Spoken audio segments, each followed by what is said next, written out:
News 18 বাংলায় news room live নিয়ে আপনাদের সঙ্গে রয়েছে আমি তমশ্রী। শুরুতেই যে খবরের দিকে নজর রাখতেই হবে, আর মাত্র কয়েক ঘন্টা তারপরেই ষষ্ঠ দফার ভোট। আর ষষ্ঠ দফার ভোট রাজ্যের 8 জেলায়, আর অত্যন্ত গুরুত্বপূর্ণ একটা জেলা পূর্ব মেদিনীপুর। পূর্ব মেদিনীপুরে অধিকারী গড়ে ইজ্জতের লড়াই। কাল পূর্ব মেদিনীপুরে ভোট রয়েছে, 2 কেন্দ্রে ভোট রয়েছে।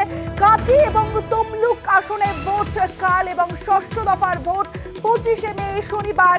2019-এ এই 2 আসনের দিকে যদি আমরা নজর রাখি, কাঁথি এবং তমলুক 2 আসনেই ছিল তৃণমূলের।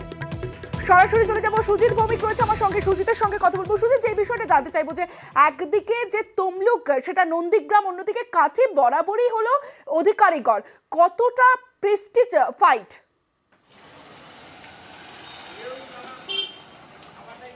প্রেস্টিজ ফাইট, গোটা জেলার 2টি কেন্দ্রেও রীতিমতো প্রেস্টিজ ফাইট, এবং সেটা রাজনৈতিক মহল মনে করছেন, সাধারণ ভোটাররা বলছেন। কেন বলছেন?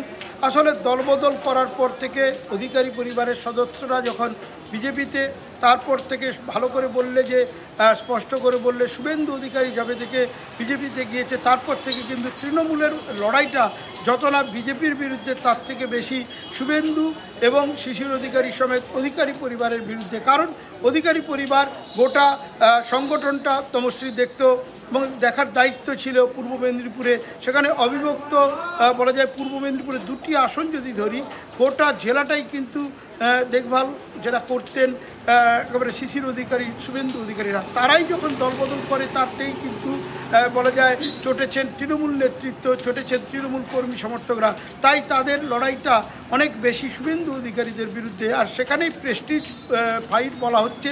এবং সেই লড়াইয়ে যখন শুভেন্দুর ছোট ভাই সৌমেন্দু শিশির অধিকারীর ছাড়া সিটে দাঁড়িয়েছেন, তখন কিন্তু তমলুকেও লড়াই চলছে, এবং সেখানেও কিন্তু শুভেন্দু অধিকারীর ছায়া দেখছে তৃণমূল। এবং সেখানেও লড়াইটা প্রার্থীকে বড় কথা নয়, সেখানেও তারা মনে করছে বিজেপির বিরুদ্ধে লড়াই তৃণমূলের ঠিকই, সেখানে কিন্তু শুভেন্দুর বিরুদ্ধে। এবং সেখানে সিপিএম সায়ন ব্যানার্জি প্রার্থী, তিনিও দেখছি বলছেন শুভেন্দু অধিকারীর নাম নিয়ে প্রেস মিট করলেই। তাই তমশ্রী বলা যায় একেবারে প্রেস্টিজ ফাইট তৃণমূলের কাছে, প্রেস্টিজ ফাইট অধিকারী পরিবার বিজেপির কাছে, এই 2টি আসন।